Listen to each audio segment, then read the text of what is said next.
So ಅದ್ರ ಮೂಲಕವಾಗಿ UPSC ಮತ್ತು KPSC ಫ್ರೀ ಕೋಚಿಂಗ್ ಮತ್ತು ವಸತಿಯನ್ನು ಕೊಟ್ಟು ಸೊ ಅವ್ರ ಜೀವನವನ್ನು ಒಳ್ಳೆ ದಾರಿಯಲ್ಲಿ ಕಳಿಸೋದಕ್ಕೆ. ಸೊ ನೀವೂ ನಂತರ ಮುಂದೆ ಬಂದು ಸೊ ನಿಮ್ಮೆಲ್ಲ ಗುರಿನೂ ಕನಸು ಮಾಡ್ಕೋಬೇಕು. ಸೊ ನಮ್ಮ ಸ್ಪರ್ಶ ಸಂಸ್ಥೆ ಬೆಂಗಳೂರಲ್ಲಿ ಪ್ರಾರಂಭ ಆಗಿ ಅಲ್ಲಿ ಸಾವಿರಾರು ಜನ ಮಕ್ಕಳನ್ನು, ಬೀದಿಲಿರೋ ಮಕ್ಕಳು, ಶಿಕ್ಷಣ ವಂಚಿತ ಮಕ್ಕಳು, ತಂದೆ ತಾಯಿ ಇಲ್ದಿರೋ ಮಕ್ಕಳು, ಯಾವುದೇ ಒಂದು ಮಗು ಭಿಕ್ಷೆ ಬೇಡೋ ಮಗು ಆಗ್ಬೋದು, ಪೇಪರ್ ಆಯೋ ಮಗು ಆಗ್ಬೋದು, ತಂದೆ ತಾಯಿ ಇಲ್ದಿರೋ ಮಗು ಆಗ್ಬೋದು, ನಾನೊಬ್ಬ UPSC ಮಾಡಬಹುದು, ನಾನು KAS ಮಾಡಬಹುದು, ಸಂಪೂರ್ಣವಾಗಿ ತಂದೆ ಸ್ಥಾನದಾಗ ನಿಂತ್ಕೊಂಡು ಈ ಸ್ಪರ್ಶ ಟ್ರಸ್ಟ್ ಮಗುವಿಗೆ ಸಂಪೂರ್ಣವಾದ ಒಂದು ವರ್ಷಕ್ಕೆ ಸುಮಾರು ಒಂದು 3 ಲಕ್ಷದವರೆಗೂ. ಶಾರದಾ ವಿದ್ಯಾಪೀಠ ಟ್ರಸ್ಟ್ಗೂ ಸಹ ನಮಸ್ಕಾರಗಳು. ನಾವು ಬೆಂಗಳೂರು ಯುವಿಕಾ ಟ್ರಸ್ಟಿಂದ ಬಂದಿದ್ದೀವಿ. ಸ್ಪರ್ಶ ಟ್ರಸ್ಟಿಂದ ಈ ಒಂದು ಯೋಜನೆನ ಶುರು ಮಾಡ್ತಾ ಇದ್ದೀವಿ. ಸರ್, ಎಲ್ರಿಗೂ ನಮಸ್ಕಾರ. ಈ ದಿನ ಒಂದು ಸುದಿನ. ಮುಖ್ಯವಾಗಿ ಏನು ಕಾರಣ ಅಂದರೆ ಸ್ಪರ್ಶ ಟ್ರಸ್ಟ್ನವರು ಯುವಿಕಾ ಸಂಸ್ಥೆ ಮೂಲಕ ಮುಳಬಾಗಿಲು ತಾಲೂಕಿನಿಂದ ಪ್ರಾರಂಭ ಮಾಡ್ತಾ ಇದ್ದಾರೆ. ಯಾಕಂದರೆ ಇದು ಇಡೀ ಕರ್ನಾಟಕಕ್ಕೆ ದೇವಮೂಲೆ ಅಂತ ಹೇಳ್ತಾರೆ. ಸೊ ಈ ದೇವಮೂಲೆಯಲ್ಲಿ ಮಾಡಿದ್ರೆ ಪ್ರತಿಯೊಂದು ಕೆಲಸ ಕೂಡ ಸಕ್ಸಸ್ ಆಗುತ್ತೆ ಅಂತ. ಸೊ ಇದು ಒಳ್ಳೆಯ ಕಾನ್ಸೆಪ್ಟ್ ಇತ್ತು. ಯಾಕೆ ಒಳ್ಳೆಯ ಕಾನ್ಸೆಪ್ಟು ಅಂತ ನಾನು ಹೇಳ್ತೀನಿ ಅಂದರೆ, ಅದರಲ್ಲೂ ಕೂಡ ಪೇರೆಂಟ್ಸ್ ಇಲ್ಲದೆ ಇರೋಂಥ ಮಕ್ಕಳು, ಫಸ್ಟು ಸಿಂಗಲ್ ಪೇರೆಂಟ್ ಇರುವಂಥ ಮಕ್ಕಳು, ನೆಕ್ಸ್ಟು ಯಾರಿಗೆ ಮದುವೆ ಆಗಿರುತ್ತೋ, ಮದುವೆ ಆಗಿ ಪ್ರಾಬ್ಲಮ್ ಆಗಿರೋಂಥ ಹೆಣ್ಮಕ್ಳು, ವಿಶೇಷವಾಗಿ ಏನಾದರೂ ಡೈವರ್ಸ್ ಆಗಿರೋ ಅಂಥ ಮಕ್ಕಳು.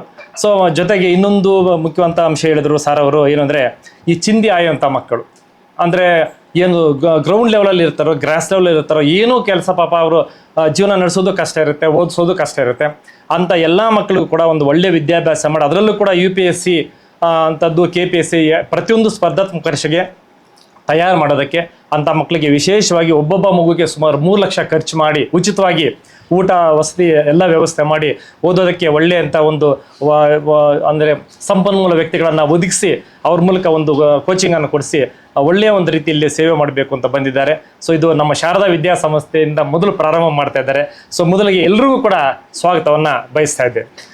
ಇದು ಅವರು ಏನು ಆಸೆ ಇಟ್ಕೊಂಡಿದ್ದಾರೋ ಇದು ಒಳ್ಳೆಯ ಒಂದು, ನನಗೆ ಗೊತ್ತಿದ್ದ ಮಟ್ಟಿಗೆ ಇವತ್ತು ಅನೇಕ ಜನ ಏನೋ ಒಂದು ಬಿಸ್ನೆಸ್ ಮಾಡ್ತಾರೆ, ಲಾಭ ಇಟ್ಕೊಂಡೇ ಕೆಲಸ ಮಾಡ್ತಾರೆ. ಸೊ ಇದು ಲಾಭರಹಿತವಾದ ಒಂದು ಸೇವೆ. ಈ ಸೇವೆ ಎಲ್ಲರೂ ಕೂಡ ನಮ್ಮ ತಾಲೂಕಲ್ಲಿ ಇರುವಂಥ ಎಲ್ಲರೂ ಕೂಡ ಸಂಬಂಧಪಟ್ಟಂಥ ಫಲಾನುಭವಿಗಳು ಏನಿರ್ತಾರೆ, ಈಗೆಲ್ಲ ಸಾರ್ ಅವರು ಹೇಳಿದ್ರು ಸುಮಾರು 150 ಅಪ್ಲಿಕೇಶನ್ ಬಂದಿದ್ದಾರೆ. ಅದರಲ್ಲಿ 9 ಜನ ಮಾತ್ರ ಸೆಲೆಕ್ಷನ್, ಅಂದರೆ ಬರೀ ಸೆಲೆಕ್ಷನ್ ಮಾಡುವಂಥದ್ದಿಲ್ಲ. ಯಾರು ನಿಜವಾಂತ ಫಲಾನುಭವಿ ಇರ್ತಾರೋ, ಕಷ್ಟದಲ್ಲಿ ಇರ್ತಾರೋ ಅಂಥವ್ರು ಮಾತ್ರ ಆಯ್ಕೆ ಮಾಡ್ಕೊಳ್ತಾರೆ. ಅದಕ್ಕೆಲ್ಲರೂ ಕೂಡ ಇದರ ಸದುಪಯೋಗ ಪಡಿಸ್ಕೋಬೇಕು. ಈಗಾಗಲೇ ನಮ್ಮ ಕಾಲೇಜಲ್ಲಿ ಕೂಡ ಎಲ್ಲ ವಿದ್ಯಾರ್ಥಿಗಳಿಗೆ ನಾವು ಇವಾಗ ಎಲ್ಲರೂ ಕೂಡ ಪ್ರಚಾರ ಮಾಡ್ತೀವಿ.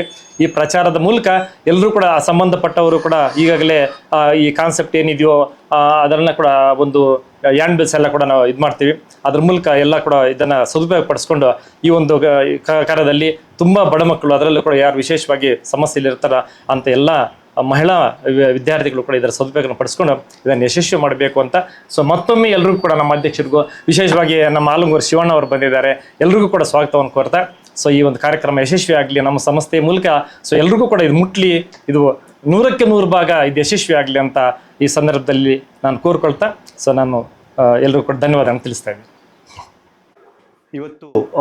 ಇವತ್ತು ಮೂಡನ ಬಾಗಿಲು ನಾವೇನು ಕರ್ನಾಟಕಕ್ಕೆ ಒಂದು ಹೆಬ್ಬಾಗಿಲು ಅಂತ ಹೇಳ್ತೀವಿ. ಮೂಡನ ಬಾಗಿಲಿನಲ್ಲಿ ಸ್ಪರ್ಶ ಸಂಸ್ಥೆ ಬೆಂಗಳೂರಲ್ಲಿ ಪ್ರಾರಂಭ ಆಗಿ ಅಲ್ಲಿ ಸಾವಿರಾರು ಜನ ಮಕ್ಕಳನ್ನು, ಬೀದಿಲಿರೋ ಮಕ್ಕಳು, ಶಿಕ್ಷಣ ವಂಚಿತ ಮಕ್ಕಳು, ತಂದೆ ತಾಯಿ ಇಲ್ದಿರೋ ಮಕ್ಕಳು, ಭಿಕ್ಷೆ ಬೇಡೋ ಮಕ್ಕಳು, ಪೇಪರ್ ಆಯೋ ಮಕ್ಕಳಿಗೆ ಜೀವನ ಕಟ್ತಾರಂಥ ಈ ಸಂಸ್ಥೆ ಸುಮಾರು 6,000 ಮಕ್ಕಳಿಗೆ ಇವತ್ತು ಬೆಂಗಳೂರಲ್ಲಿ ಒಂದಲ್ಲ ಒಂದು ರೀತಿ ಶಿಕ್ಷಣ ಕೊಡ್ತಾ ಬರ್ತಾ ಇದೆ.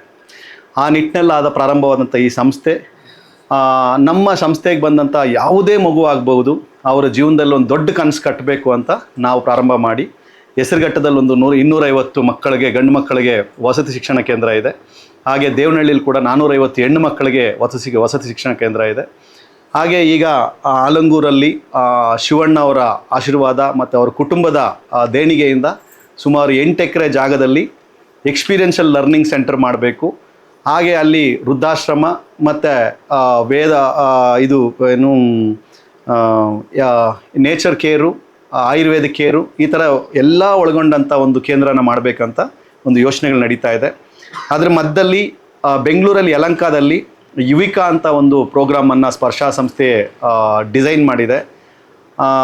ಈ ಯುವಿಕಾ ಕಾರ್ಯಕ್ರಮ ಯಾವುದೇ ಒಂದು ಮಗು ಭಿಕ್ಷೆ ಬೇಡೋ ಮಗು ಆಗ್ಬೋದು, ಪೇಪರ್ ಆಯೋ ಮಗು ಆಗ್ಬೋದು, ತಂದೆ ತಾಯಿ ಇಲ್ದಿರೋ ಮಗು ಆಗ್ಬೋದು, ಏನೂ ಸಪೋರ್ಟ್ ಇಲ್ದಿರೋಂಥ ಮಗು ಕೂಡ ನಾನೊಬ್ಬ UPSC ಮಾಡಬಹುದು, ನಾನು KAS ಮಾಡ್ಬೋದು, ನಾನು CA ಮಾಡ್ಬೋದು ಅನ್ನೋವಂಥ ಭರವಸೆಯನ್ನು ಮೂಡಿಸೋದಕ್ಕೆ ಈ ಯುವಿಕಾ ಕಾರ್ಯಕ್ರಮವನ್ನು ನಮ್ಮ ಸ್ಪರ್ಶ ಸಂಸ್ಥೆ ಮ್ಯಾನೇಜ್ಮೆಂಟು ಡಿಸೈನ್ ಮಾಡಿ ಇವತ್ತು ಒಂದು ಬಿಲ್ಡಿಂಗ್ ಇನ್ಫ್ರಾಸ್ಟ್ರಕ್ಚರ್ ಆಗಿದೆ, ಎಲ್ಲ ಸೆಟಪ್ಪು ರೆಡಿಯಾಗಿದೆ.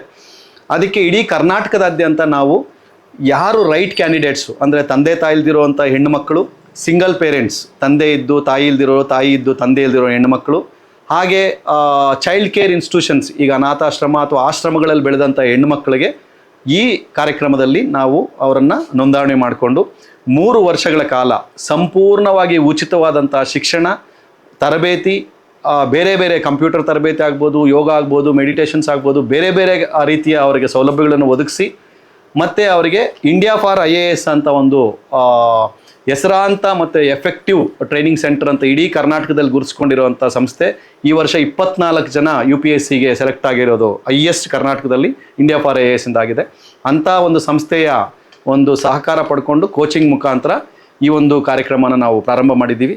ಅದಕ್ಕೆ ನಾವು ಮುಖ್ಯವಾಗಿ ಮುಳಬಾಗಿಲಲ್ಲಿ ಪ್ರಾರಂಭ ಮಾಡೋಕ್ಕೆ ಬಂದಾಗ ಶಾರದಾ ಶಾಲೆ ಅಂದರೆ ಒಂದು ಇಲ್ಲಿ ಶಾರದೆ ಹುಟ್ಟಿ ನಮ್ಮ ಮುಳಬಾಗಿಲು ತಾಲೂಕಿಗೆ ಅಂದರು ಹೇಳಿದಾಗ ಎಲ್ಲ ಹೆಣ್ಣು ಮಕ್ಕಳು ಪ್ರತಿ ಕನಸಲ್ಲಿ ಕೂಡ ಯೋಚನೆ ಮಾಡೋದು ನಾವು ಶಾರದಾ ಶಾಲೆಯಲ್ಲಿ ಓದಬೇಕಂತ ನಾವು ಹುಡುಗರಾಗಿದ್ದಾಗ ನೋಡಿರೋದು. ಹಾಗಾಗಿ ಈ ಶಾರದಾ ಶಾಲೆಯಲ್ಲಿ ನಾವು ಇವತ್ತು ಅಧ್ಯಕ್ಷರ ಒಂದು ಉಪಸ್ಥಿತಿ ಮತ್ತು ಅಲಂಗೂರು ಶಿವಣ್ಣವರು ಮತ್ತು ಮುನ್ಸಾಮ್ಗೌಡರು ಹಾಗೆ ಎಲ್ಲ ನನ್ನ ಸ್ನೇಹಿತರು ಮತ್ತು ಬೇರೆ ಬೇರೆ ಈ ಶಾಲೆಯ ಶಿಕ್ಷಕರನ್ನು ಒಳಗೊಂಡು ಇವತ್ತು ಇಲ್ಲಿಂದ ನಾವು ಕಾಲೇಜು ಮತ್ತು ಶಾಲೆಗಳಲ್ಲಿ ಅವೇರ್ನೆಸ್ ಕಾರ್ಯಕ್ರಮವನ್ನು ರೂಪಿಸ್ತಾ ಇದ್ದೀವಿ. ನಾನು ಕೂಡ ಇದೇ ಮುಳಬಾಗಿಲು ತಾಲೂಕಿನ ಮಂಚಗಾನಹಳ್ಳಿಯಲ್ಲಿ ಓದಿ ಹುಟ್ಟಿ ಬೆಳೆದು ಇದೇ ಮುಳಬಾಗಿಲಲ್ಲಿ ಮಾರುತಿ ಶಾಲೆ ಮತ್ತು ನೆಹರು ಶಾಲೆಯಲ್ಲಿ ಓದಿ ಬೆಂಗಳೂರಲ್ಲಿ ಉನ್ನತ ವ್ಯಾಸಂಗ ಮಾಡಿ ಈ ಒಂದು ಸಂಸ್ಥೆನ ಕಟ್ಟೋದಕ್ಕೆ ನಾವೆಲ್ಲರೂ ಕಟ್ಟಿದ್ದೀವಿ. ಇದೊಂದು ಸಮಾಜಮುಖಿಯಾದಂಥ ಸಂಸ್ಥೆ.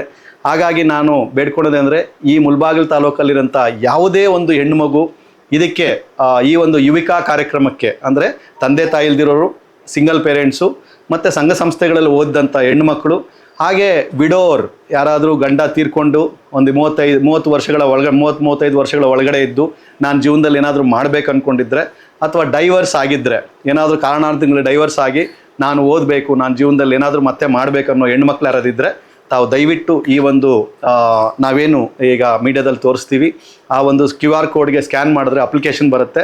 ಆ ಅಪ್ಲಿಕೇಶನ್ ಫಿಲ್ ಮಾಡಿದ ತಕ್ಷಣ ನಿಮಗೆ ನಮ್ಮ ಆರ್ಗನೈಸೇಷನ್ದ ಕರೆ ಬರುತ್ತೆ ಮತ್ತು ಇಂಟರ್ವ್ಯೂ ಮಾಡ್ತೀವಿ. ಅಲ್ಲಿಂದ ಜೂನ್ 1 ನಿಮಗೆ ತರಬೇತಿ ಶುರುವಾಗುತ್ತೆ. ನಾನು ಮುಳಬಾಗಿಲಿನ ಎಲ್ಲ ನನ್ನ ಪ್ರೀತಿಯ ಹೆಣ್ಣು ಮಕ್ಕಳಿಗೆ ಕೇಳ್ಕೊಳೋದಿದೆ ಮತ್ತು ನನ್ನ ಸ್ನೇಹಿತರು ಕೇಳ್ಕೊಳೋದಿದೆ, ದಯವಿಟ್ಟು ಈ ಒಂದು ಮೆಸೇಜನ್ನು ಎಲ್ರಿಗೂ ತಲುಪಿಸಿ. ಮತ್ತು ಎಲ್ಲ ಹೆಣ್ಣು ಮಕ್ಕಳು ಈ ಒಂದು ಯಾರು ಇದಕ್ಕೆ ಅರ್ಹ ಹೆಣ್ಣು ಮಕ್ಕಳಿದಾರೋ ಅವರು ಈ ಒಂದು ಸೌಲಭ್ಯನ ಪಡ್ಕೊಳೋದಕ್ಕೆ ಎಲ್ಲರ ಸಹಕಾರ ಮತ್ತು ಬೆಂಬಲವನ್ನು ಬೇಡ್ತೀನಿ. ನಮಸ್ಕಾರ. ಇಲ್ಲಿಂದ ಬ್ಯಾಗ್ ಎತ್ಕೊಂಡು ಬಂದರೆ 2 ಜೊತೆ ಬಟ್ಟೆ ತಂದರೆ ಬಟ್ಟೆ ಕೂಡ ನಾವೇ ಕೊಡ್ತೀವಿ. ಅವ್ರಿಗೆ ಸಂಪೂರ್ಣವಾಗಿ ಉಚಿತ ಇರುತ್ತೆ. ಅವರಿಗೆ ಯಲಹಂಕ ಜಕ್ಕೂರಲ್ಲಿ ತುಂಬ ಚೆನ್ನಾಗಿದೆ ಫೆಸಿಲಿಟಿ. ಲೈಬ್ರರಿ ಇದೆ, ಕಂಪ್ಯೂಟರ್ ಲ್ಯಾಬ್ ಇದೆ, ಸೈನ್ಸ್ ಲ್ಯಾಬ್ ಇದೆ, ಆಕ್ಟಿವಿಟಿ ರೂಮ್ಸ್ ಇದೆ, ಟ್ರೈನಿಂಗ್ ಹಾಲ್ ಇದೆ, ಎಲ್ಲವನ್ನು ಒಳಗೊಂಡಿದೆ. ಅದರಲ್ಲಿ ವಸತಿ ಕೂಡ ಫ್ರೀ ಇರುತ್ತೆ. ಪ್ರತಿ ಯಾವುದೇ ಕಾರಣಕ್ಕೂ 3 ವರ್ಷ ಒಂದು ಸತಿ ಎಂಟ್ರಿ ಆದರೆ 3 ವರ್ಷ ಅವರಿಗೆ ಲೈಫ್ ಸೆಟಲ್ಮೆಂಟ್ ಆಗೋವರೆಗೂ ನಮ್ಮದೇ ಜವಾಬ್ದಾರಿ ಇರುತ್ತೆ. ಇದರಲ್ಲಿ ಮುಖ್ಯವಾಗಿ ಏನಂದರೆ UPSC ಮಾಡಬೇಕು, IAS ಆಗಬೇಕು ಅನ್ನೋರಿಗೆ ಮೊದಲನೇ ಆದ್ಯತೆ ಅಲ್ಲಿಗೆ ಹೋಗ್ತಾರೆ. ಅದರಲ್ಲಿ ಏನಾದರೂ ಮಾಡೋಕ್ಕಾಗಿಲ್ಲ ಅಂದಾಗ KAS ಮಾಡಿಸೋದಕ್ಕೆ ಇದರಲ್ಲಿ ನಮ್ಮ KPSC ಸೆಕ್ರೆಟರಿ ಆದ ಜ್ಯೋತಿ ಮೇಡಮ್ ಕೂಡ ಇದ್ದಾರೆ. ಇವತ್ತಿನ ಸೆಕ್ರೆಟರಿ ಅವರು ಜ್ಯೋತಿ ಮೇಡಮ್ ಕೂಡ ನಮ್ಮ ಟೀಮಲ್ಲಿದ್ದಾರೆ. ಅನೇಕ IAS IPS ಆಫೀಸರ್ಸ್ ಕೂಡ ಇದ್ರ ನಮ್ಮ ಜೊತೆ ಕೈ ಜೋಡಿಸ್ಕೊಂಡಿದ್ದಾರೆ. ಈಗ ಇದು ಹಾಸನದಲ್ಲಿರುವಂಥ DC ಆದಂಥ ಲತಾ ಮೇಡಮ್ ಕೂಡ ಅವರು ಕೂಡ ನಮ್ಮ ಜೊತೆ ಇದ್ದಾರೆ. ಈ ಥರ ಅನೇಕ IAS ಆಫೀಸರ್ಸ್ IPS ಆಫೀಸರ್ಸ್ ಕೂಡ ನಮ್ಮ ಜೊತೆ ಸೇರ್ಕೊಂಡಿದ್ದಾರೆ. ಯಾರು KAS ಮಾಡೋಕ್ಕಾಗಲ್ವೋ ಅವರಿಗೆ ಸರ್ಕಾರಿ ಯಾವುದಾದ್ರು ಎಕ್ಸಾಮ್ಸ್ ಇರುತ್ತೋ ಎಲ್ಲ ಎಕ್ಸಾಮ್ಸು ಬರೆಸ್ತೀವಿ. ಅವರು ಆ ಎಕ್ಸಾಮ್ಸಲ್ಲಿ ಪಾಸಾಗಿ ಅವರು ಕೆಲಸ ಗೌರ್ಮೆಂಟ್ ಸರ್ಕಾರಿ ಕೆಲಸ ತೊಗೋಬೋದು. ರಾಷ್ಟ್ರ ಮಟ್ಟದ್ದು ಮತ್ತು ರಾಜ್ಯ ಮಟ್ಟದ್ದು ಯಾವುದೇ ಎಕ್ಸಾಮ್ ಕೂಡ ಬರಿಬೋದು ಅವರು.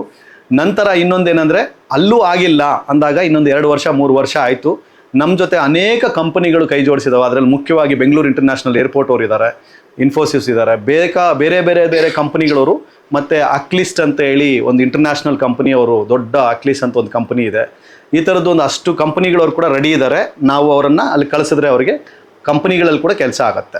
ಎಲ್ಲಿ ಅವರಿಗೆ UPSC ಆಗದೇ ಇದ್ದ ಪರಿಸ್ಥಿತಿ ಬಂದಾಗ, KAS ಆಗದೆ ಪರಿಸ್ಥಿತಿ ಬಂದಾಗ, CAಗಳು ಆಗದೇ ಇರೋ ಪರಿಸ್ಥಿತಿ ಬಂದಾಗ, ಮತ್ತು ಯಾವುದೇ ಸರ್ಕಾರಿ ಕೆಲಸಗಳು ಸಿಗದೇ ಇದ್ದಾಗ ಅವರಿಗೆ ನಾವು ಪ್ರೈವೇಟ್ ಕಂಪ್ನಿಗಳಲ್ಲಿ ಕೆಲಸವನ್ನು ಒದಗಿಸಿ ಅವ್ರ ಲೈಫ್ ಸೆಟ್ಲ್ ಮಾಡೋದಕ್ಕೆ ಈ ಒಂದು ಯೋಜನೆ ಇದೆ. ಈಗ ಸದ್ಯಕ್ಕೆ 50 ಜನ ಮಕ್ಕಳನ್ನು ನಾವು ಹೆಣ್ಮಕ್ಳು ತೊಗೊತಾ ಇದ್ದೀವಿ. ಹಂತವಾಗಿ ಅದನ್ನು ಇನ್ಕ್ರೀಸ್ ಮಾಡೋ ಪ್ಲಾನ್ ಇಟ್ಕೊಂಡಿದ್ದೀವಿ.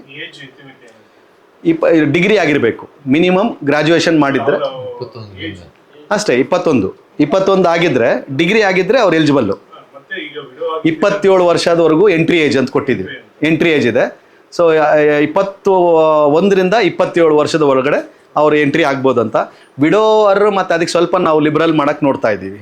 ವಿಡೋ ಆಗಿರೋರಿಗೆ ಅಥವಾ ಡೈವರ್ಸ್ ಆಗಿರೋರಿಗೆ ಸ್ವಲ್ಪ ಏಜನ್ನು ತೊಗೊಳ್ತಾ ಇದ್ದೀವಿ.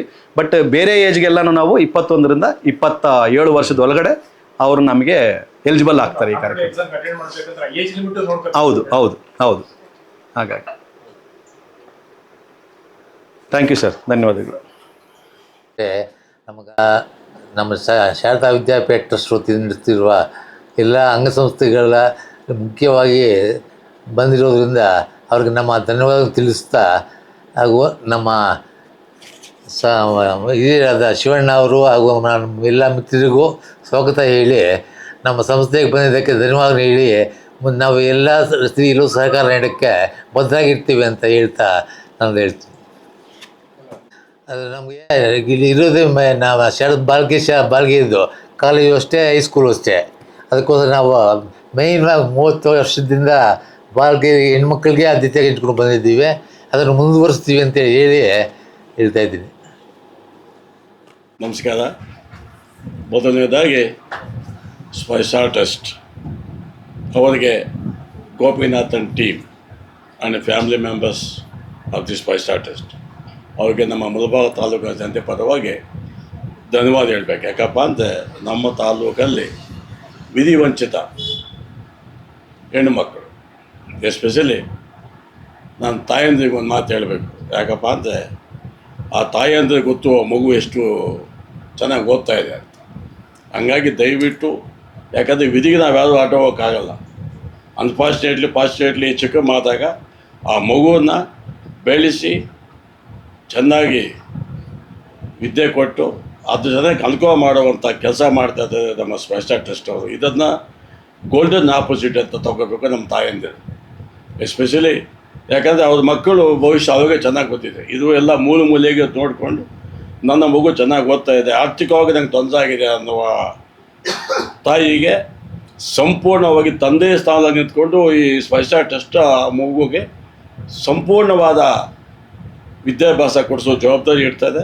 ಆಮೇಲೆ ಹಿಂಗೆ ಇವಾಗ ನಮ್ಮ ಗೋಪಿನಾಥ್ ಹೇಳ್ದಂಗೆ not only CA or PSC or anything, placement ಕೊಡೋಕ್ಕೂ ರೆಡಿ ಇದೆ. Because they got all multinational companies Sparsha ಟಚಲ್ಲಿದ್ದಾರೆ. ಹಂಗಾಗಿ ಪ್ಲೇಸ್ಮೆಂಟ್ ಈಜಿ ಆಗುತ್ತೆ.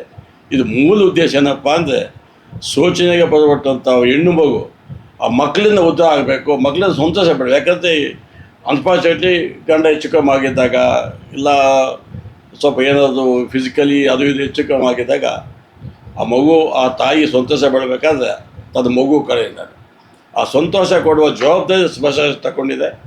ಹಂಗಾಗಿ ಇದಕ್ಕೆಲ್ಲ ಸಂಪೂರ್ಣವಾಗಿ ಸಾಥ್ ಕೊಟ್ಟು ನಮ್ಮ ದೇವರಾಜ್ ಅವರು ಮತ್ತು ಈಸ್ ಮೈ ಫ್ಯಾಮ್ಲಿ, ಇದಕ್ಕೆಲ್ಲ ಬೇಸಿಕ್ಕಾಗಿ ಫಸ್ಟು ಮುನ್ಸಾಂಗೌಡ ನಮ್ಮನ್ನು ದೀನ್ ಪದಾಮನ ಕರ್ಕೊಂಡು ಹೋದದ್ದು ನಮ್ಮ ಮುನ್ಸಾಂಗೌಡ ಅವನ ತಮ್ಮ ಅವನು. ಆಮೇಲೆ ಪ್ರಕಾಶು, ಇದೆಲ್ಲ complete all the complete members of this ಇದು. ಯಾಕಂದರೆ Ramesh also is my family friend. ಇವರ ನಮ್ಮ ಸೆಕ್ರೆಟ್ರಿ. ಈ ದೇವರಾಜ್ ಎಲ್ಲ ಗೊತ್ತಿದೆ, ಅವ್ರ ತಂಗಿ ನಮ್ಮ ತಂಗಿಯ ತಂಗಿನೇ ಎಲ್ಲ ಮಾಡಿದ್ದೀವಿ. ಸೊ ಹಂಗಾಗಿ ಎಲ್ಲ ಏನು ಈ ಶಾರದಾ ವಿದ್ಯಾ ಏನು ಸಂಬಂಧಪಟ್ಟ ಪ್ರಿನ್ಸಿಪಾಲ್ಸ್ ಅಂತದೆ ಹೇಳೋಣ, ಅವ್ರಿಗೂ ಧನ್ಯವಾದ ಹೇಳಬೇಕು. ನಾವು ಒಂದು ಮನೆಯಲ್ಲಪ್ಪ ಅಂದರೆ ಈಗೇನು I am repeatedly why I am telling ಅಂದರೆ, ಹೆಣ್ಣು ಮಕ್ಕಳು ಮನೆಯಲ್ಲಿ ಏನು ಸ್ವಲ್ಪ ಆರ್ಥಿಕವಾಗಿಲ್ಲ ಅಂತ ಬುದ್ಧಿವಂತ ಮಕ್ಕಳು ಸುಮಾರು ಜನ ಇದ್ದಾರೆ. ಅಂಥ ಮಕ್ಕಳನ್ನು ಈ QR ಕೋಡ್ ಕೊಡ್ತಾರೆ. ನಮ್ಮ ಗೋಪಿನಾಥ ಟೀಮೆಲ್ಲ ಬಂದಿದ್ದಾರೆ, ಅದನ್ನು ಅಪ್ಲೋಡ್ ಮಾಡಿ. ಇದಕ್ಕೆ ಒಂದೇ ಒಂದು ಪೈಸಾ ಖರ್ಚಿಲ್ಲ. ಆಮೇಲೆ ಇದಕ್ಕೆ ಜಾತಿ ಇಲ್ಲ, ನೋ ಕ್ಯಾಸ್ಟ್, ಓನ್ಲಿ ಒಂದೇನಪ್ಪ ಅಂದರೆ ಟ್ಯಾಲೆಂಟ್.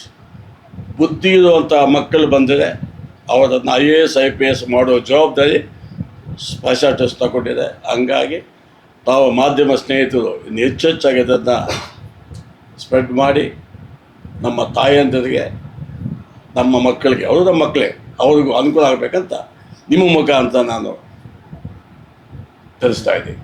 Thank you. ಮುಳಬಾಗಿಲು ತಾಲೂಕಿನ ಎಲ್ಲ ನಾಗರಿಕರಿಗೂ ಇದೊಂದು ಶುಭ ಸುದ್ದಿ. ಏನಂದರೆ ನಮ್ಮ ಸ್ವಂತ ತಮ್ಮನಾದಂಥ ಗೋಪಿನಾಥ್ ಅವರು ಬೆಂಗಳೂರಿನಲ್ಲಿ ಪ್ರಾರಂಭಿಸಿರುವಂಥ ಸ್ಪರ್ಶ ಟ್ರಸ್ಟ್, ಈ ಟ್ರಸ್ಟ್ನ ವತಿಯಿಂದ ಯುವಿಕಾ ಅಂತ ಒಂದು ಅಂಗಸಂಸ್ಥೆ, ಅದರಲ್ಲಿ ಬಡ ಹೆಣ್ಣು ಮಕ್ಕಳು ಅಂದರೆ ತಂದೆ ಇದ್ದು ತಾಯಿ ಇಲ್ಲದೆ ಇರೋರು, ತಾಯಿ ಇದ್ದು ತಂದೆ ಇಲ್ಲದೆ ಇರೋರು ಅಂಥವ್ರ ಮನೇಲಿ ಹುಟ್ಟಿರೋಂಥ ಮಕ್ಕಳಿಗೆ ಡಿಗ್ರಿ ಆಫ್ಟರ್ ಡಿಗ್ರಿ ಮಾಡಿರೋವಂಥ ಮಕ್ಕಳಿಗೆ ಒಂದು UPSC ಮತ್ತು KS IAS ಆ ಥರ ಕಾಂಪಿಟೇಟಿವ್ ಎಕ್ಸಾಮ್ಸ್ಗೆ ತರಬೇತಿಯನ್ನು ಕೊಡ್ತಾಯಿದ್ದಾರೆ. ಈ ತರಬೇತಿಗೆ ಏನು ಅವ್ರ ಸ್ವಂತ ಏನು ಖರ್ಚಿರಲ್ಲ. ಅವ್ರದ್ದು ಏನಿದ್ರೂ ಒಂದು ವರ್ಷಕ್ಕೆ ಸುಮಾರು ಒಂದು 3 ಲಕ್ಷದವರೆಗೂ ಅವರೇ ಟ್ರಸ್ಟಿಂದನೇ ವೆಚ್ಚ ಮಾಡಿ ಅವ್ರನ್ನ ಓದಿಸಿ ಮುಂದೆ ಅವ್ರಿಗೆ ಮುಂದಿನ ಡ್ಯೂಟಿಗಳು, ಅವರ ವಿದ್ಯಾಭ್ಯಾಸಕ್ಕೆ ತಕ್ಕಂತೆ ಒಳ್ಳೆಯ ಕಂಪ್ನಿಗಳು ಮತ್ತು ಸರ್ಕಾರದ ಕೆಲಸಗಳು ಕೊಡಿಸಿ ಅವರು ಲೈಫಲ್ಲಿ ಸೆಟ್ಲ್ ಆಗೋ ಹಂಗೆ ಮಾಡ್ತಾರೆ. ಅವ್ರಿಗೆ ದಯವಿಟ್ಟು ಎಲ್ಲ ನಮ್ಮ ಈಗ ಪ್ರಥಮವಾಗಿ ನಮ್ಮ ಶಾರದಾ ಶಾಲೆಯಲ್ಲಿ ಪ್ರಾರಂಭ ಮಾಡಿದ್ದೀವಿ. ತಾಲೂಕಿನಾದ್ಯಂತ ಎಲ್ಲ ಮೈನ್ ಇನ್ಸ್ಟಿಟ್ಯೂಷನ್ಸು ಮತ್ತು ಬೇರೆ ಸಂಘ ಸಂಸ್ಥೆಗಳಿಂದ ಎಲ್ರಿಗೂ ತಿಳಿಸಿ ವಿಚಾರ ಮತ್ತು ಇಂಥ ಅವಕಾಶಗಳನ್ನು ಸದುಪಯೋಗ ಪಡಿಸ್ಕೋಬೇಕಂತ ಎಲ್ರಿಗೂ ತಿಳಿಸ್ತಾ ಈ 2 ಮಾತನ್ನು ಮಾತನಾಡಲು ಅವಕಾಶ ಕೊಟ್ಟಂಥ ಎಲ್ರಿಗೂ ನಮಸ್ಕರಿಸ್ತಾ ಧನ್ಯವಾದಗಳು. ನಮ್ಮ ಸ್ಪರ್ಶ ಟೀಮ್ಗೆ ನಮ್ಮ ಗೋಪಿ ಅಣ್ಣ ಏನಕ್ಕಂದರೆ ನಮ್ಮ ಸ್ಪರ್ಶ ಸಂಸ್ಥಾಪಕರು, ಅದು ಅಲ್ಲದೆ ನಮ್ಮ ಮುಳಬಾಗಿಲು ತಾಲೂಕು ಮಂಚಿಗೇನಹಳ್ಳಿ ಅವರು. ಅದರಿಂದ ಅತಿ ಹೆಚ್ಚಿನ ಆದ್ಯತೆ ನಮ್ಮ ತಾಲೂಕು ಕೊಡ್ತಾ ಇದ್ದಾರೆ ನಮ್ಮ ಗೋಪಿ ಅಣ್ಣ ಅವರು. ಯಾಕಂದರೆ ಲಾಸ್ಟ್ ಇಯರ್ ನಾವು ಇದೇ ಜೂನ್ಗೆ ನಮ್ಮ ಭೀಮಾಪುರದಲ್ಲೇ ಸ್ಕೂಲ್ ಕೂಡ ಓಪನಿಂಗ್ ಮಾಡಿದ್ವಿ ನಮ್ಮ ಸ್ಪರ್ಶ ಕಡೆಯಿಂದ. ಆಮೇಲೆ ನಮ್ಮ ಪಂಚಾಯತಿಗೆ ಕಂಪ್ಯೂಟರ್ಸು, ಲೈಬ್ರರೀಸು, ಎಲ್ಲ ರೀತಿಯ ಸೌಕರ್ಯಗಳು ಮಾಡಿಕೊಟ್ಟಿದ್ದಾರೆ. ನಾನು ಅದರಲ್ಲಿ ಭಾಗಿಯಾಗಿದ್ದೀನಿ ನಮ್ಮ ಸ್ಪರ್ಶದಲ್ಲಿ. ಅದು ನನಗೆ ತುಂಬ ಹೆಮ್ಮೆ, ಆಮೇಲೆ ಖುಷಿ. ನನಗೂ ಒಂದು ಸ್ಥಾನ ಕೊಟ್ಟಿದ್ದಾರೆ ನಮ್ಮ ತಾಲೂಕಲ್ಲಿ ಒಂದು ಕೆಲಸ ಮಾಡೋಕ್ಕೆ ಅಂದ್ಬಿಟ್ಟು. ನಾನು ಇರೋ ತನಕ ನಾನು ಈ ಸಂಸ್ಥೆ ಜೊತೆ ಇರ್ತೀನಿ ಅಂತಲೂ ಹೇಳ್ತೀನಿ. ಮುಖ್ಯವಾಗಿ ಈ ಶಾರದಾ ಪೀಠ ಏನಕ್ಕೆ ಆಯ್ಕೆ ಮಾಡ್ಕೊಂಡಿದ್ದಾರೆ ಅಂದರೆ, ನಮ್ಮ ತಾಲೂಕಿನಲ್ಲಿ ಅತಿ ಹೆಚ್ಚಿನ ಹೆಣ್ಣುಮಕ್ಳು ಓದ್ತಾ ಇರೋ ಸಂಸ್ಥೆ ಇದು. ಆದ್ದರಿಂದ ನಮ್ಮ ಶಾರದಾ ವಿದ್ಯಾಪೀಠನ ಆಯ್ಕೆ ಮಾಡ್ಕೊಂಡಿದ್ದಾರೆ. ಯಾಕಂದರೆ ಅತಿ ಈಸಿಯಾಗಿ ಎಲ್ಲ ಹಳ್ಳಿಗೂ ತಲುಪತ್ತೆ. ಇಲ್ಲಿ ನಾವು ಪ್ರೆಸ್ ಮೀಟ್ ಮಾಡಿ ನಮ್ಮ ಹೆಣ್ಮಕ್ಳ ಜೊತೆ ಒಂದು ಕನೆಕ್ಟಿವ್ ಸಿಕ್ಕತ್ತೆ ಅಂದ್ಬಿಟ್ಟು ಇಲ್ಲಿ ಬಂದಿರೋದು ಕಾರಣ. ಏನಕ್ಕಂದರೆ ಹೆಣ್ಮಕ್ಳು ನಿಜವಾಗ್ಲೂ ಎಷ್ಟೋ ಹೆಣ್ಮಕ್ಳಿಗೆ ಆಸಕ್ತಿ ಇರುತ್ತೆ. ಪಾಪ ಅಪ್ಪ ಇರಲ್ಲ, ಇಲ್ಲ ಅಮ್ಮ ಇರಲ್ಲ, ಅವ್ರಿಗೆ ತುಂಬ ಕನಸುಗಳಿರುತ್ತೆ. ಆ ಕನಸು ನನಸು ಮಾಡ್ಕೋಬೇಕಂದ್ರೆ ಅವ್ರಿಗೆ ದಾರಿ ಗೊತ್ತಿರೋದಿಲ್ಲ. ಆ ದಾರಿ ದೀಪವಾಗಿ ನಮ್ಮ ಸ್ಪರ್ಶ ಟ್ರಸ್ಟು ಇವತ್ತು ನಿಂತಿದೆ. ನಿಜವಾಗ್ಲೂ ಅದನ್ನೆಲ್ಲ ಮಕ್ಕಳು, ಆಸಕ್ತಿ ಇರುವಂಥ ಮಕ್ಕಳು ತಲುಪಿಸ್ಬೋದು. ಈ ನಮ್ಮ ಸ್ಪರ್ಶಗೆ ನಮ್ಮ ಯಾರನ್ನು ಬೇಕಾದರೂ ಕಾಂಟ್ಯಾಕ್ಟ್ ಮಾಡ್ಬೋದು ಅವರು. ಇಲ್ಲ ಅವ್ರಿಗೆಲ್ಲ ಸ್ಕ್ಯಾನರ್ ಎಲ್ಲನೂ ನಿಮ್ಮ ಮಾಧ್ಯಮ ಮೂಲಕನೇ ತಲುಪಿಸ್ತಾರೆ. ಯಾರು ಬೇಕಾದರೂ ಅಪ್ಲಿಕೇಶನ್ ಹಾಕ್ಬೋದು. ನಿಜವಾಗ್ಲೂ ಆಸಕ್ತಿ ಇದ್ದು ನಾನು ಏನಾದರೂ ಆಗಲಿ ಮಾಡ್ತೀನಿ ಅನ್ನೋರಿಗೆ ಇದು ಒಳ್ಳೆ ಸ್ಟೇಜ್ ಅಂತ ಹೇಳ್ಬೋದು. ನಿಜವಾಗ್ಲೂ ನಮ್ಮ ತಾಲೂಕಿನ ಹೆಣ್ಮಕ್ಳು ದಯವಿಟ್ಟು ಮುಂದೆ ಬನ್ನಿ, ನಾವೆಲ್ಲರೂ ಇರ್ತೀವಿ ನಿಮ್ಮ ಜೊತೆ. ನಮ್ಮ ಸ್ಪರ್ಶ ಟ್ರಸ್ಟು ಹೆಣ್ಣು ಮಕ್ಕಳು ತುಂಬ ಚೆನ್ನಾಗಿ ಓದ್ತಾ ಇದ್ದಾರೆ. ನಾನು ಕೂಡ ಅಲ್ಲಿ ಹೋಗಿ ನೋಡಿದ್ದೀನಿ. ತುಂಬ ವಿದ್ಯಾಭ್ಯಾಸ ಮಾಡೋಕ್ಕಿದು ತುಂಬ ಒಳ್ಳೆ ಸ್ಟೇಜು. ಓದಿ ನಿಮ್ಮಿಂದ ಇನ್ನೂ ಸಾವಿರಾರು ಜನ ಹೆಣ್ಮಕ್ಳು, ಇದೇ ರೀತಿ ಇರೋ ಹೆಣ್ಮಕ್ಳು ಮುಂದೆ ಬರಬೇಕು ಅಂತ ಕೇಳ್ಕೊತೀನಿ. ನನ್ನ ಕಳಕಳಿ ನಮಸ್ಕಾರ. ಶಾರದಾ ವಿದ್ಯಾಪೀಠ ಟ್ರಸ್ಟ್ಗೂ ಸಹ ನಮಸ್ಕಾರಗಳು. ನಾವು ಬೆಂಗಳೂರು ಇವಿಕಾ ಟ್ರಸ್ಟಿಂದ ಬಂದಿದ್ದೀವಿ. ಸ್ಪರ್ಶ ಟ್ರಸ್ಟಿಂದ ಈ ಒಂದು ಯೋಜನೆನ ಶುರು ಮಾಡ್ತಾ ಇದ್ದೀವಿ. ಕಾರಣ ಏನು ಅಂತಂದರೆ, ಶಾರದಾ ವಿದ್ಯಾಪೀಠದಲ್ಲಿ ಸುಮಾರು ಹೆಣ್ಮಕ್ಳೇ ಇದ್ದಾರೆ. ಆಲ್ಮೋಸ್ಟ್ ನಾವು ನೋಡ್ದಂಗೆ ಎಲ್ಲ ಹೆಣ್ಮಕ್ಳೇ ಇರೋದ್ರಿಂದ ಬರೀ ಹೆಣ್ಮಕ್ಳೇ ಇರೋದ್ರಿಂದ ನಮಗೊಂದಿದೊಂದು ಅವಕಾಶ ಸಿಕ್ಕಿದೆ. ಇವಿಕಾ ಯೋಜನೆ ಅಂತಂದರೆ 21 ವರ್ಷದಿಂದ 27 ವರ್ಷದ ಇರುವಂತಹ ಪದವೀಧರ ಹೆಣ್ಣುಮಕ್ಕಳು, ಅದರಲ್ಲೂ ಹೈಯರ್ ಸ್ಕೋರ್ ಪಡೆದಂತಹ 70% ಮೇಲೆ ಉತ್ತೀರ್ಣರಾದಂತಹ ಮಕ್ಕಳಿಗೆ ಈ ಒಂದು ಸುವರ್ಣ ಅವಕಾಶವನ್ನು ಕೊಡ್ತಾ ಇದ್ದೀವಿ. ಅದರಲ್ಲೂ ಮೇಜರ್ ಆಗಿ ತಂದೆ ತಾಯಿ ಇಲ್ದಂಥ ಮಕ್ಕಳು ಹಾಗೂ ಏಕಪೋಷಿತ ಮಕ್ಕಳು, ಇಂಥ ಮಕ್ಕಳಿಗೆ ಅವಕಾಶ ಕೊಡ್ತಾ ಇದ್ದೀವಿ. ಯಾವ ರೀತಿ ಅವಕಾಶ ಅಂತಂದರೆ, ನಿಮಗೆಲ್ಲ ಒಂದು ಕನಸಿರುತ್ತೆ, ನಾನು IAS ಆಫೀಸರ್ ಆಗಬೇಕು, KS ಆಫೀಸರ್ ಆಗಬೇಕು ಅಂತ. ಇದೇ ಮಕ್ಕಳ ನಿಮಗೆಲ್ಲ ಅಂಥವರಿಗೆ ಈ ಒಂದು ಅವಕಾಶನ ಕೊಡ್ತಾ ಇದ್ದೀವಿ. ಇವಿಕಾ ಸಂಸ್ಥೆನಲ್ಲಿ ನಿಮಗೆ 3 ವರ್ಷದ ಅವಕಾಶ ಇರುತ್ತೆ. ಅವರಿಗೆ ಎಲ್ಲ ರೀತಿಯ ಸೌಲಭ್ಯಗಳಿರುತ್ತೆ. ಅಂದರೆ ವಸತಿ ಸಹಿತ ಕೋಚಿಂಗ್ ಕೊಡ್ತಾ ಇದ್ದೀವಿ. IAS for India for IAS ಎಂಬ ಒಂದು ಕೋಚಿಂಗ್ ಸೆಂಟರ್ ಮುಖಾಂತರ ನಿಮಗೆ ಕೋಚಿಂಗ್ನ ಕೊಡ್ತಾ ಇದ್ದೀವಿ. ಹಾಗಾಗಿ ನೀವು ಇರ್ಬೋದು, ಅಥವಾ ನಿಮ್ಮ ಅಕ್ಕಪಕ್ಕದ ಮನೆ ಇರ್ಬೋದು, ಅಥವಾ ನಿಮ್ಮ ಸಮುದಾಯದಲ್ಲಿ ಯಾರೇ ಇರ್ಬೋದು, ಯಾರು ಒಂಟಿ ಪೋಷಕರು ಇರ್ತಾರೆ, ಅಂದರೆ ಸಿಂಗಲ್ ಪೇರೆಂಟ್ಸ್ ಮಕ್ಳು ಇರ್ತಾರೆ, ಹಾಗೆ ತಂದೆ ತಾಯಿ ಇಲ್ದಿರೋ ಅಂಥ ಮಕ್ಳು ಇರ್ತಾರೆ. ಅಂಥವ್ರಿಗೆ ಈ ಮೆಸೇಜನ್ನ ಪಾಸ್ ಮಾಡಬೇಕಾಗುತ್ತೆ. ಪಾಸ್ ಮಾಡಿ ಅವರು ನಮ್ಮಲ್ಲಿ ಎನ್ರೋಲ್ ಆದರೆ ಅವ್ರಿಗೆ ಎಲ್ಲ ರೀತಿಯ ಸೌಲಭ್ಯಗಳು, ಊಟ, ವಸತಿ, ಎಜುಕೇಷನ್ನು ಎಲ್ಲ ಕೊಡೋದ್ರ ಮುಖಾಂತರ ಈ ಒಂದು ಸೌಲಭ್ಯನ ಒದಗಿಸ್ಕೊಡ್ತಾ ಇದ್ದೀವಿ.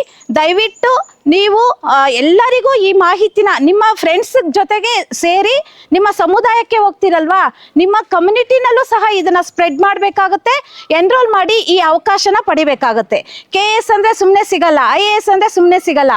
ಹಾರ್ಡ್ ವರ್ಕ್ ಮಾಡಬೇಕಾಗುತ್ತೆ. ಆ ಹಾರ್ಡ್ ವರ್ಕ್ಗೆ ನೀವೆಲ್ಲ ರೆಡಿ ಇದ್ದೀರಾ ಅಂತ ಅಂದ್ಕೊಳ್ತೀನಿ. ಆದಷ್ಟು ಬೇಗ ಈ ಮಾಹಿತಿನ ಎಲ್ಲ ಸಮುದಾಯಕ್ಕೂ ತಲುಪಿಸಿ ಮಕ್ಕಳನ್ನ ಎನ್ರೋಲ್ ಮಾಡಿಸಿ. ಒಂದು QR ಕೋಡ್ ಇದೆ, ಆ QR ಕೋಡ್ನ ನೀವು ಲಾಗಿನ್ ಮಾಡಿದ್ರೆ ಪೂರ್ತಿ ನಮ್ಮ ಇವಿಕಾ ಸಂಸ್ಥೆ ಬಗ್ಗೆ ಮಾಹಿತಿ ನಿಮಗೆ ಸಿಗುತ್ತೆ. ಹಾಗೆ ಅಪ್ಲಿಕೇಶನ್ ಸಹ ಡೌನ್ಲೋಡ್ ಆಗುತ್ತೆ. ಡೌನ್ಲೋಡ್ ಮಾಡಿಕೊಂಡು ಅರ್ಹ ಅಭ್ಯರ್ಥಿಗಳು ಇದಕ್ಕೆ ಎನ್ರೋಲ್ ಮಾಡಿಕೊಂಡ್ರೆ ಒಂದು ಸುವರ್ಣ ಅವಕಾಶನ ಪಡ್ಕೊಳ್ತೀರಲ್ವಾ? ನೋಡೋಣ ಎಷ್ಟು ಅಪ್ಲಿಕೇಶನ್ ಬರುತ್ತೆ ಶಾರದಾ ವಿದ್ಯಾಪೀಠ ಸಂಸ್ಥೆ ಕಡೆಯಿಂದ ಅಂತ ನಾವು ಎಕ್ಸ್ಪೆಕ್ಟ್ ಮಾಡ್ತಾ ಇದ್ದೀವಿ. ಸುಮಾರು ಮಕ್ಕಳು ಅಪ್ಲೈ ಮಾಡ್ತಾ ಇದ್ದಾರೆ, ಬಟ್ ಎಲ್ಲ ಮಕ್ಕಳು ಸಕ್ಸಸ್ ಆಗಲ್ಲ. ಯಾಕೆಂದರೆ ಕ್ರೈಟೀರಿಯಾ ಇರುತ್ತೆ. ಆ ಕ್ರೈಟೀರಿಯಾನ ಫಾಲೋ ಮಾಡಿಕೊಂಡು ನಾವು ಅವ್ರಿಗೆ ಹಂತದಲ್ಲಿ ಏನು ಇಂಟರ್ವ್ಯೂ ಮಾಡ್ತೀವಿ. ಆ ಇಂಟರ್ವ್ಯೂನಲ್ಲಿ ಪಾಸ್ ಆಗಿರೋವಂಥ ಮಕ್ಕಳು ಮಾತ್ರ ನಮ್ಮ ಜೊತೆ 3 ವರ್ಷ ಇರ್ತಾರೆ. ಏಜ್ ಬಂದು 21 ವರ್ಷದಿಂದ 27 ವರ್ಷದ ಒಳಗಡೆ ಇರುತ್ತೆ.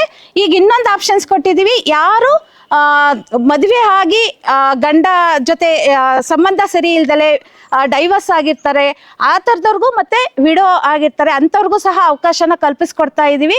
ಈ ಅವಕಾಶನ ಸದುಪಯೋಗ ಪಡಿಸ್ಕೋಬೇಕಂತ ಕೇಳ್ಕೊಳ್ತಾ, ಈ ಅವಕಾಶ ಮಾಡಿಕೊಟ್ಟಂತಹ ಶಾರದಾ ವಿದ್ಯಾಪೀಠ ಸಂಸ್ಥೆಗೆ ತುಂಬ ಧನ್ಯವಾದಗಳನ್ನ ಸಲ್ಲಿಸ್ತಾ ಇದ್ದೀನಿ. ಈ ಸಂಸ್ಥೆ ಹಳೆ ವಿದ್ಯಾರ್ಥಿ ನಾನು. ಸೊ ಅಂತ ಹೇಳ್ಕೊಳಕ್ಕೆ ನಂಗೆ ತುಂಬ ಹೆಮ್ಮೆ ಆಗುತ್ತೆ. ಸೊ ಯಾಕಂದರೆ ಈ ಕಾಲೇಜಲ್ಲಿ ಕೊಡೋ ಡಿಸಿಪ್ಲೈನು ಮತ್ತು ಎಜುಕೇಷನು ದ ಬೆಸ್ಟ್ ಇದೆ. ಮುಳಬಾಗಲಲ್ಲಿ ಆಗಿರ್ಬೋದು, ಕೋಲಾರ ಡಿಸ್ಟಿಕಲ್ಲಿ ಆಗಿರ್ಬೋದು. ಸೊ ಆ ಕಾರಣದಿಂದ ನಾನು ನಿಮ್ಮ ಮುಂದೆ ಈ ಥರ ನಿಲ್ಲಕ್ಕೆ ಸಾಧ್ಯ. ಸೊ ನನಗೆ ಯಾರೆಲ್ಲ ಟೀಚ್ ಮಾಡಿದ್ದಾರೆ ಅವ್ರಿಗೆಲ್ಲ ನಾನು ಧನ್ಯವಾದಗಳು ಸರ್. ಸೊ ಸ್ಪರ್ಶ ಟ್ರಸ್ಟ್ ಅಂದರೆ ತುಂಬ ಆಯಾಮಗಳಲ್ಲಿ ತುಂಬ ಕೆಲಸ ಮಾಡ್ತಿದೆ. ಈ ಬಡ ವಿದ್ಯಾರ್ಥಿಗಳಿಗಾಗ್ಬೋದು, ಪೋಷಕರಹಿತ ವಿದ್ಯಾರ್ಥಿಗಳಿಗಾಗ್ಬೋದು. ಸೊ ಶಿಕ್ಷಣ ಕೊಡೋ ಅಂಥದ್ದು, ಮಾರ್ಗದರ್ಶನ ನೀಡಿ ಅವರ ಜೀವನ ಉತ್ತಮ ಪಡಿಸೋದಕ್ಕೆ ತುಂಬ ಕೆಲಸ ಮಾಡ್ತಿದೆ ಸ್ಪರ್ಶ ಟ್ರಸ್ಟ್. ಸೊ ಅದ್ರ ಭಾಗವಾಗಿ ಹೆಣ್ಮಕ್ಳಿಗೋಸ್ಕರ ಮಹಿಳಾ ಸಬಲೀಕರಣ ಎಷ್ಟೊಂದು ಇಂಪಾರ್ಟೆಂಟ್ ಅಂತ ನಮಗೆಲ್ಲ ಗೊತ್ತಿದೆ. ಸೊ ಹೇಳ್ತಾರಲ್ವ ದೊಡ್ಡವರು, ಹೆಣ್ಣೊಂದು ಕಲಿತರೆ ಶಾಲೆಯೊಂದು ತೆರೆದಂತೆ ಅಂತ. ಸೊ ಆ ರೀತಿಯಾಗಿ ಪೋಷಕರಹಿತ ವಿದ್ಯಾರ್ಥಿಗಳಿಗೆ, ಅಂದರೆ ಏಕಪೋಷಕ ವಿದ್ಯಾರ್ಥಿಗಳಿಗೆ ಸೊ ಸ್ಪರ್ಶ ಟ್ರಸ್ಟ್ ಇವಿಕಾ ಅಂತ ಒಂದು ಪ್ರಾಜೆಕ್ಟ್ ಡಿಸೈನ್ ಮಾಡಿದೆ. ಸೊ ಅದ್ರ ಮೂಲಕವಾಗಿ UPSC ಮತ್ತು KPSC ಫ್ರೀ ಕೋಚಿಂಗ್ ಮತ್ತು ವಸತಿಯನ್ನು ಕೊಟ್ಟು ಸೊ ಅವ್ರ ಜೀವನವನ್ನು ಒಳ್ಳೆ ದಾರಿಯಲ್ಲಿ ಕಳಿಸೋದಕ್ಕೆ ತುಂಬ ಸಹಾಯ ಮಾಡ್ತಿದೆ. ಸೊ ಈ ಅವಕಾಶದಲ್ಲಿ ನಾನು ಒಂದು ವಿದ್ಯಾರ್ಥಿ ಆಗಿರೋದಕ್ಕೆ ನನಗೆ ತುಂಬ ಹೆಮ್ಮೆ ಇದೆ. ಸೊ ನನ್ನ ಕಡೆಯಿಂದ ಗೋಪಿ ಸರ್ಗೆ ತುಂಬ ಥ್ಯಾಂಕ್ ಯು. ಸೊ ನೀವೂ ನಂತರ ಮುಂದೆ ಬಂದು ಸೊ ನಿಮ್ಮೆಲ್ಲ ಗುರಿನೂ ಕನಸು ಮಾಡ್ಕೋಬೇಕು. ಸೊ ನಮ್ಮ ಜೀವನ ಸರಿ ಮಾಡಿಕೊಂಡು ಸೊ ನಮ್ಮ ತಾಲೂಕು, ನಮ್ಮ ಡಿಸ್ಟಿಕ್ಕು, ನಮ್ಮ ರಾಜ್ಯಕ್ಕೆ ಒಳ್ಳೆಯ ಹೆಸರು ತರಬೇಕು ಅಂತ ನಾನು ಕೇಳ್ಕೊಳ್ತಾ, ಸೊ ನನಗೆ ಈ 2 ಮಾತು ಹೇಳೋದಕ್ಕೆ ಅವಕಾಶ ಕೊಟ್ಟಂಥ ಎಲ್ಲ ಹಿರಿಯರಿಗೂ ನನ್ನ ಸ್ನೇಹಿತರಿಗೂ ಧನ್ಯವಾದಗಳು. ನಿಜವಾಗ್ಲೂ ಕೂಡ ನಾವು ಯುವವಿಕ ಸಂಸ್ಥೆಗೆ ಆಭಾರಿಗಳಾಗಿರ್ತೇವೆ. ಯಾಕಂದರೆ ನಮ್ಮದು ಮೂಲತಃ ಉದ್ದೇಶ ಏನೆಂದರೆ ಹೆಣ್ಣುಮಕ್ಕಳಿಗೆ ಒಂದು ಶಿಕ್ಷಣವನ್ನು ನೀಡಿದಾಗ ಇಡೀ ದೇಶನೇ ಉದ್ಧಾರ ಆಗುತ್ತೆ ಅಂತಕ್ಕಂಥ ಕೆಲಸದಲ್ಲಿ ನಾವು ಕೂಡ ಆಗಿದ್ದೀವಿ. ಅಷ್ಟೇ ಅಲ್ಲ, ತಮಗೊಂದು ವಿಚಾರ ಹೇಳೋದಕ್ಕೆ ಇಷ್ಟಪಡ್ತೀನಿ. ಪ್ರಥಮ ವರ್ಷದ ವಿದ್ಯಾರ್ಥಿ ಆಗಿರ್ತಕ್ಕಂಥ ನಾಗಾಂಬಿಕಾ ದೇವಿ ಅಂತಕ್ಕಂಥವರು ನಮ್ಮ ಸಂಸ್ಥೆಯ ಹಳೆ ವಿದ್ಯಾರ್ಥಿ. ಆಯಮ್ಮ IAS ಆಫೀಸರ್ ಆಗಿ ಪ್ರಿನ್ಸಿಪಲ್ ಸೆಕ್ರೆಟರಿ ಆಗಿ ರಿಟೈರ್ಡ್ ಆಗಿರ್ತಕ್ಕಂಥ ಕೀರ್ತಿ ಕೂಡ ನಮ್ಮ ಸಂಸ್ಥೆಗಿದೆ. ಅದೇ ರೀತಿಯಲ್ಲಿ ಇನ್ನು ಈಗ ತಾನೇ ನಮ್ಮ ಬೆಂಗಳೂರು ಬೆಂಗಳೂರು ಸೆಂಟ್ರಲ್ ವಿಶ್ವವಿದ್ಯಾಲಯದಲ್ಲಿ ರಿಜಿಸ್ಟ್ರಾರ್ ಆಗಿರ್ತಕ್ಕಂಥ ವಿಜಯಲಕ್ಷ್ಮಿ ಅಂತಕ್ಕಂಥ ವಿದ್ಯಾರ್ಥಿ ಕೂಡ KS ಪಾಸ್ ಮಾಡಿ ಇವಾಗಲೂ ಕೂಡ ಕೆಲಸ ಮಾಡ್ತಿದ್ದಾರೆ. ಅದೇ ರೀತಿ ನಮ್ಮ ಸಂಸ್ಥೆಯಲ್ಲಿ ಓದಿರ್ತಕ್ಕಂಥ ವಿದ್ಯಾರ್ಥಿಗಳು ಅನೇಕ ರೀತಿಯಲ್ಲಿ KS ಆಗ್ಬೋದು, ಮೆಡಿಕಲ್ ಆಗ್ಬೋದು, ಇಂಜಿನಿಯರಿಂಗ್ ಆಗ್ಬೋದು, ಮತ್ತು ಡೆಲ್ಲಿನಲ್ಲಿ ಕೂಡ ಕೆಲಸ ಮಾಡ್ತಾರೆ ಮತ್ತು ಅಂತಾರಾಷ್ಟ್ರೀಯ ಮಟ್ಟದಲ್ಲೂ ಕೂಡ ಕೆಲಸ ಮಾಡ್ತಾ ಇದ್ದಾರೆ ಅಂತಕ್ಕಂಥದ್ದು ನಮ್ಮ ಸಮಸ್ಯೆಗೆ ಒಂದು ಹೆಮ್ಮೆ ಅಂತಕ್ಕಂಥ ವಿಚಾರವನ್ನು ತಿಳಿಸ್ಲಿಕ್ಕೆ ಇಷ್ಟಪಡ್ತೀನಿ. ನಮ್ಮ ಜೊತೆಯಲ್ಲಿ ಈಗ ಯುವವಿಕ ಸಂಸ್ಥೆ ಕೂಡ ಅದೇ ಯುವಿಕ ಸಂಸ್ಥೆಯವರು ಕೈ ಜೋಡಿಸಿರೋದು ಭಾಳ ಸಂತೋಷ. ಖಂಡಿತವಾಗ್ಲೂ ಕೂಡ ಲಾಸ್ಟ್ ವರ್ಷ ಕೂಡ ನಮ್ಮದು ಪ್ರತಿಯೊಂದು ವರ್ಷ ಕೂಡ ಡಿಗ್ರಿನಲ್ಲಿ 1 ರ್ಯಾಂಕ್ನಿಂದ ಪ್ರತಿ ವರ್ಷ ಕೂಡ 4 ರ್ಯಾಂಕ್ ಪರೀತಕ್ಕಂಥ ಕೀರ್ತಿ ನಮ್ಮ ಸಂಸ್ಥೆಗಿದೆ. ಯಾಕಂದರೆ ನಿಮಗೆಲ್ಲ ಗೊತ್ತಿರ್ಬೋದು, ಬೆಂಗಳೂರಿನಲ್ಲಿರ್ತಕ್ಕಂಥ ಈ ಕಾಲೇಜಿನಲ್ಲಿರ್ತಕ್ಕಂಥ ವಿದ್ಯಾರ್ಥಿಗಳಿಗಿಂತಲೂ ಕೂಡ ನಮ್ಮ ಗ್ರಾಮಾಂತರ ಪ್ರದೇಶದಲ್ಲಿರ್ತಕ್ಕಂಥ ವಿದ್ಯಾರ್ಥಿಗಳು ಕಳೆದ ವರ್ಷ ಕೂಡ ಪ್ರಥಮ ರ್ಯಾಂಕ್ ಪಡೆದಿರ್ತಕ್ಕಂಥ ಕೀರ್ತಿ ಕೂಡ ಈ ಸಂಸ್ಥೆಗಿದೆ. ಕಳೆದ ವರ್ಷ 4 ರ್ಯಾಂಕ್ಗಳನ್ನು ಪಡೆದಿರ್ತಕ್ಕಂಥ ಕೀರ್ತಿ ನಮ್ಮ ಸಂಸ್ಥೆಗಿದೆ. ಅದೇ ರೀತಿ ಈಗಲೂ ಕೂಡ ಅಂಥ ಒಂದು ರ್ಯಾಂಕ್ಗಳನ್ನ ಪಡೀತಕ್ಕಂಥವ್ರು ಇದ್ದಾರೆ. ನಾನು ನಿಜವಾಗ್ಲೂ ಕೂಡ ನಮ್ಮ ಸಮಸ್ಯೆ ವಿದ್ಯಾರ್ಥಿಗಳು ಕೂಡ ಆಭಾರಿಯಾಗಿದ್ದೀನಿ. ಯಾಕಂದರೆ ಅವರು ಕೂಡ ಕಷ್ಟಪಟ್ಟು ಓದ್ತಕ್ಕಂಥವ್ರು. ನನ್ನ ಪಕ್ಕದಲ್ಲಿರ್ತಕ್ಕಂಥ ಈಕೆ ಕೂಡ ಹೇಳ್ತಾ ಇದ್ರು, ನಾನು ಕೂಡ ಈ ಶಾಲೆ ವಿದ್ಯಾರ್ಥಿಗಳು. ನಿಮ್ಗೆ ಇನ್ನೊಂದು ವಿಚಾರ ಹೇಳೋಕ್ಕೆ ಇಷ್ಟಪಡ್ತೀನಿ. ನಮ್ಮ ತಾಲೂಕು ದಂಡಾಧಿಕಾರಿಗಳಾಗಿರ್ತಕ್ಕಂಥ ಶ್ರೀಮತಿ ಗೀತಾ ಅವರು ಕೂಡ ಈ ಸಂಸ್ಥೆ ವಿದ್ಯಾರ್ಥಿ. ಆಕೆ ಕೂಡ KS ಮಾಡಿರ್ತಕ್ಕಂಥದ್ದು. ಅದೇ ರೀತಿಯಲ್ಲಿ ಇವತ್ತು ತಾಲೂಕಿನಲ್ಲಿರ್ತಕ್ಕಂಥ THO ಏನಿದ್ದಾರೋ ಆ ಸುಗುಣ ಅಂತಕ್ಕಂಥ ವಿದ್ಯಾರ್ಥಿಗಳು ನಮ್ಮ ವಿದ್ಯಾರ್ಥಿನೇ ಇವಾಗ THO ಆಗಿರ್ತಕ್ಕಂಥದ್ದು. ಈ ರೀತಿ ನಮಗೂ ಕೂಡ ಎಲ್ಲ ಒಂದು ಕಡೆ ಹೆಮ್ಮೆ ಆಗ್ತದೆ. ನಾವು ಹೆಣ್ಮಕ್ಳಿಗಾಗಿ ಸುಮಾರು 40-50 ವರ್ಷಗಳಿಂದ ಸತತವಾಗಿರ್ತಕ್ಕಂಥ ಒಂದು ಪ್ರಯತ್ನ ಮಾಡಿದಾಗ ಎಲ್ಲೋ ಒಂದು ಕಡೆ ಒಂದು ಪ್ರತಿಫಲ ಸಿಕ್ಕಿದೆ ಅಂತಕ್ಕಂಥ ಮಾತನ್ನು ಹೇಳೋಕ್ಕೆ ಇಷ್ಟಪಡ್ತೀವಿ. ಈ ವಿಚಾರವನ್ನು ಹಿಂದೆ ಕೂಡ ನಮ್ಮ ಸಂಸ್ಥೆಯಲ್ಲೇ ಈ ಕೆಲಸ ಮಾಡಬೇಕು ಅಂತಕ್ಕಂಥ ಮಾತನ್ನು ನಾನೊಂದು ದಾಸು ಶ್ರೀನಿವಾಸಾಚಾರು ಮತ್ತು ನಿರಂಜನ್ ಅವರೆಲ್ಲ ಕೂಡ ಒಂದು ಪ್ಲಾನ್ ಹಾಕಿದ್ರು. ಆದರೆ ಅಲ್ಲಿರ್ತಕ್ಕಂಥ ರಿಸೋರ್ಸ್ ಪರ್ಸನ್ಸು ತಾಲೂಕು ಮಟ್ಟಕ್ಕೆ ಬರೋದು ಕಷ್ಟ ಅಂತಕ್ಕಂಥ ಒಂದೇ ಒಂದು ಕಾರಣಕ್ಕೆ ಆ ಒಂದು ಕೆಲಸವನ್ನು ಮಾಡಲಿಲ್ಲ. ಮುಂದಿನ ದಿನಗಳಲ್ಲಿ ನಾವು ಮಾಡಬೇಕು ಅಂತಕ್ಕಂಥ ಆಸೆ ಇದೆ. ಆದರೆ ಸದ್ಯಕ್ಕೆ ನಮಗೆ ನೀವು ನೆರವು ಕೊಡ್ತಾ ಇದ್ದೀರಿ, ನಾವು ನಿಮ್ಮ ಜೊತೆಯಲ್ಲಿ ಇರ್ತೀವಿ ಅಂತಕ್ಕಂಥ ಮಾತನ್ನು ಹೇಳ್ತಾ ನಿಮಗೆ ಶುಭ ಹಾರೈಸಿ ನಮ್ಮ ವಿದ್ಯಾರ್ಥಿಗಳಿಗೆ ಹೆಚ್ಚಿನ ರೀತಿಯಲ್ಲಿ ಪ್ರಚಾರ ಮಾಡಿ ಸೇರ್ತಕ್ಕಂಥದ್ದಕ್ಕೆ ಅವಕಾಶ ಮಾಡಿಕೊಡ್ತೀವಿ ಅಂತಕ್ಕಂಥ ಮಾತು ಹೇಳ್ತಾ ತಾವೆಲ್ಲ ನಮ್ಮ ಸಮಸ್ಯೆ ಮೇಲೆ ಅಭಿಮಾನ ಇಟ್ಕೊಂಡು ಬಂದಿದ್ದಕ್ಕೆ ನಾನು ಮತ್ತೊಮ್ಮೆ ತಮಗೆಲ್ಲ ಆಭಾರಿಯಾಗಿರ್ತಕ್ಕಂಥ ಮಾತನ್ನು ಹೇಳ್ತಾ ನನ್ನ ಮಾತನ್ನು ಮುಗಿಸ್ತಾ ಇದ್ದೀನಿ. ಜೈ ಹಿಂದ್, ಜೈ ಭಾರತ್.